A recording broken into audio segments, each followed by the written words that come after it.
मनुष्य के जीवन की सबसे बड़ी भूल ये है कि वो ये सोचता है कि कोई काम उससे करवाया जा रहा है। उसकी मजबूरी है वैसा करने की, उसकी स्वेच्छा नहीं है। हुँ?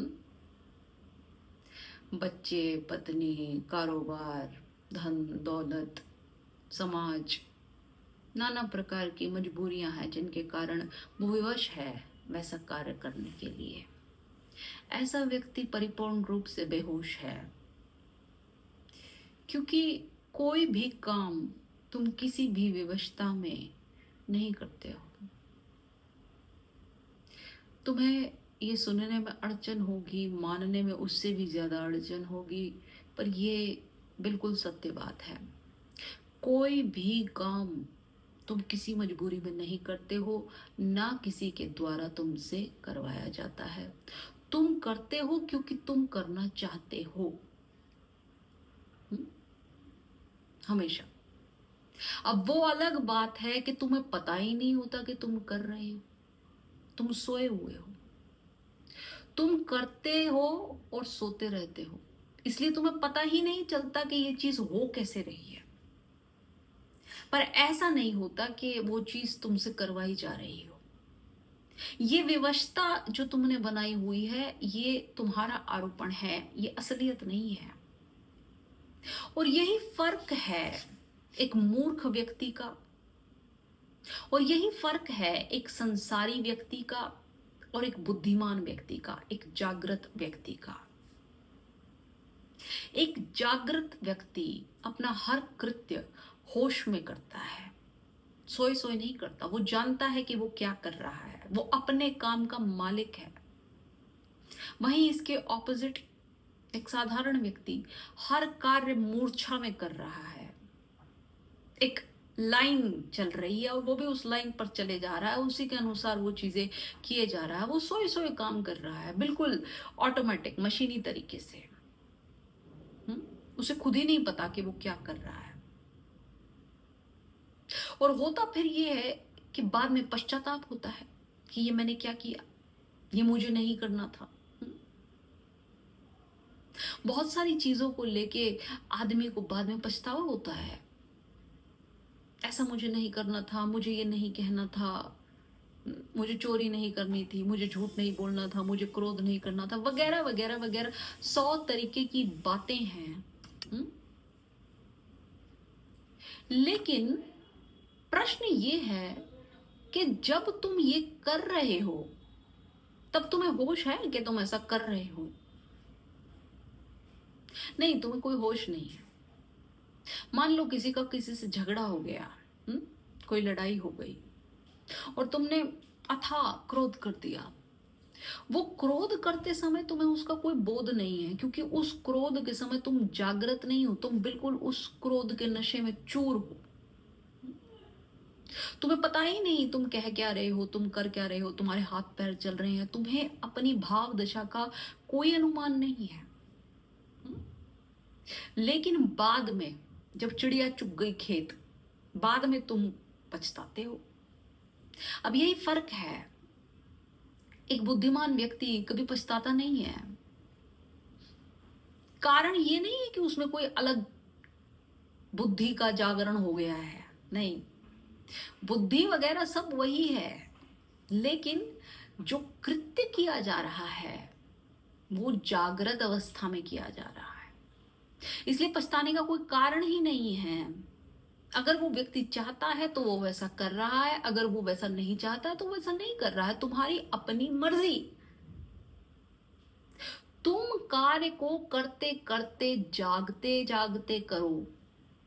तुम कोई कार्य को करते हुए जागते हुए करो, तो बस फिर तुम गलत कैसे कर सकते हो? अगर तुम नहीं चाहते तो तुम अपना हाथ निकाल लो ना उसमें से बाहर। कहीं आग जल रही है, तुम्हें दिखाई दे रहा है कि इसमें मेरी उंगली जाएगी तो मेरी उंगली जलेगी, तो फिर तुम आग में हाथ थोड़ी ना डालोगे। यही फर्क है। लेकिन अगर तुम्हें दिखाई ही ना दे, तुम अंधे हो, तुम्हारी आंखों पर पर्दे पड़े हुए हैं, फिर तो तुम्हारा आग में हाथ जाएगा। फिर तो तुम्हें तभी पता चलेगा जब उंगली जल जाएगी। उसके बाद तुम कहोगे कि वहां हाथ नहीं डालना था, वहां आग थी। लेकिन ये जो पर्दे डाले हुए हैं, ये डाले भी तुमने हुए हैं। हम्म? ये पर्दे भी तो तुमने डाले हुए हैं। तुम्हें किसी ने कहा थोड़ी है कि तुम ये पर्दे डालो, इन पर्दों को हटा दो। तुम तो पर्दे वर्दे डाल के सोए हुए हो। यही फर्क है।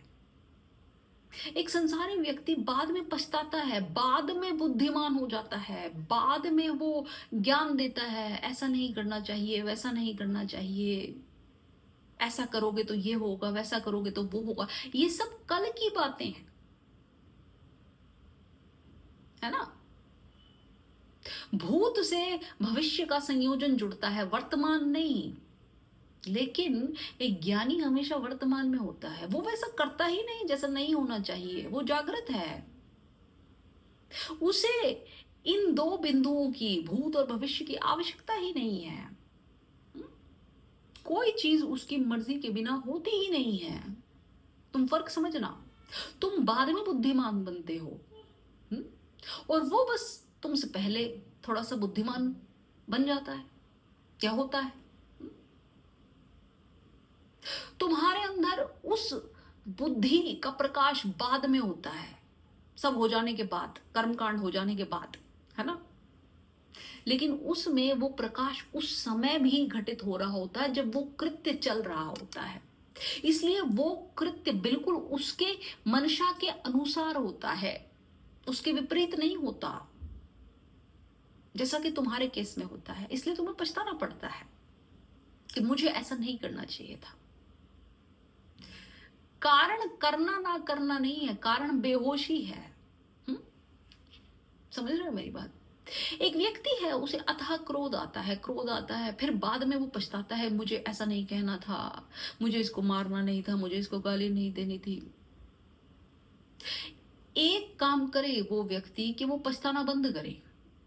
अब तुम कहोगे कि पछताना बंद करे, तो पछताना तो एक अच्छी बात है कि कम से कम क्रोध कर रहा है तो पछता ही ले। लेकिन एक प्रश्न है कि पछताने से होता क्या है?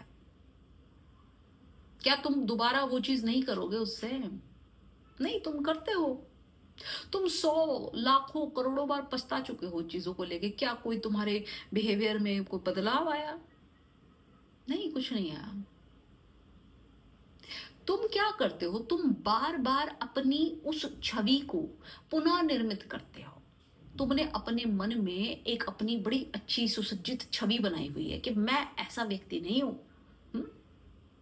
लेकिन जब तुम कोई ऐसा गलत कार्य करते हो जो तुम्हारे अनुसार गलत है, क्रोध करना, लोभ करना, है ना, ईर्ष्या करना, द्वेष करना, जो कुछ भी तुम जिसे गलत की श्रेणी में रखते हो, जब भी तुम कुछ ऐसा करते हो तो तुम्हारे भीतर का अहंकार हिल जाता है।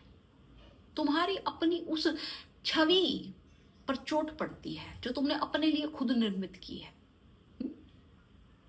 उस छवि पर चोट पड़ती है तो अब प्रश्न खड़ा होता है कि तुम तो ऐसे व्यक्ति नहीं थे, तुमने ऐसा कैसे किया, तुमने इतना क्रोध कैसे कर दिया, तुम तो ब्रह्मचारी थे, तुमने ब्रह्मचार्य कैसे त्याग दिया। इस छवि पर चोट पड़ती है तो तुम्हारा अहंकार परेशान होता है।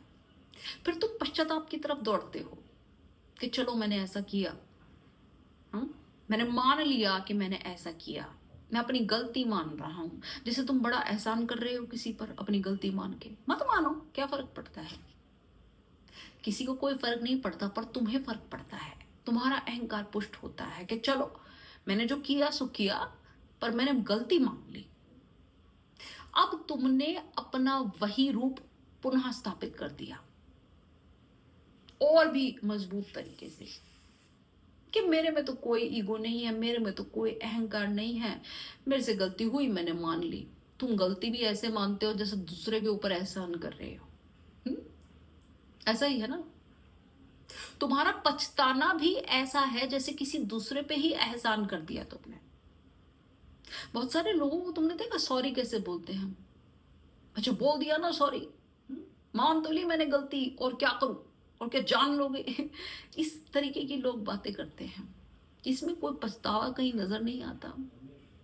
जैसे कि पछतावा करके भी दूसरे का ही सर फोड़ने वाले हैं, है ना। दूसरा कहे अच्छा भाई ठीक है, मान ली तेरी माफी, है ना, कर दिया माफ। ये कोई पछतावा नहीं है। ये तुम अपने अहंकार को पुष्ट कर रहे हो बस, और कुछ नहीं कर रहे हो। तो जब तुम कुछ गलत करो तो भगवान के लिए कम से कम इतनी ईमानदारी रखो कि पछताओ मत, क्योंकि तुम पछता कुछ नहीं रहे हो, तुम नाटक कर रहे हो। तो पछताओ मत और अपनी उस अवस्था को स्वीकार करो कि मैं ऐसा हूं। भाई मैं क्रोधी हूं, मैं लोभी हूं, मैं अहिंसक हूं, कुछ भी हो, जो भी हो तुम उसको स्वीकार करो। एक बार अपनी अवस्था को पूर्ण रूप से स्वीकार करो और देखो कि तुम क्या हो, बिना उस पे पर्दे डाले कि अब तो मैंने माफी मांग ली, अब तो मैंने पछता लिया, अब तो मैंने ये कर लिया, वो कर लिया। बिना ये सब किए मानो और समझो कि तुम क्या हो, ये तुम्हारी असलियत है। और जब तुम अपने आप को उस रूप में देखोगे तब कहीं असलियत में पछतावा शुरू होगा, बदलाव शुरू होगा। जरूरी नहीं कि फिर तुम किसी से माफी मांगो या कोई ग्लानि उत्पन्न हो, नहीं, तुम्हारे भीतर से एक चीज उत्पन्न होगी कि ऐसा मैं ना भी करूं तो भी ठीक ही है। एक सम्यकता आएगी। तो जबरदस्ती कोई भी कृत्य करते ही फिर पछतावे की तरफ मत भागो, एक्सेप्टेंस आने दो। क्या हो जाएगा, जिसको तुमने कह दिया सो कह दिया। अब तुम्हें क्या लगता है तुम 1 मिनट बाद तुरंत सॉरी मांग लोगे तो उसकी मन की खटास दूर हो जाएगी? नहीं, वो भी जानता है तुम्हारे इन सब नाटकों को, कोई तुमने पहली बार ऐसा नहीं किया है ना। तो मत दौड़ो एकदम से पछतावे की तरफ, थोड़ा रुको और विश्लेषण करो अपनी इस बात का। और एक बात का अगर तुम ध्यान रखो कि हर कृत्य को जागृति में करो बस, तो तुम्हें पछताने की कोई आवश्यकता नहीं है। फिर तुम जानते हो कि जो हो रहा है तुम्हारी मर्जी से हो रहा है और तुम्हारी मर्जी के बिना कुछ नहीं हो रहा। गलत हो चाहे सही हो,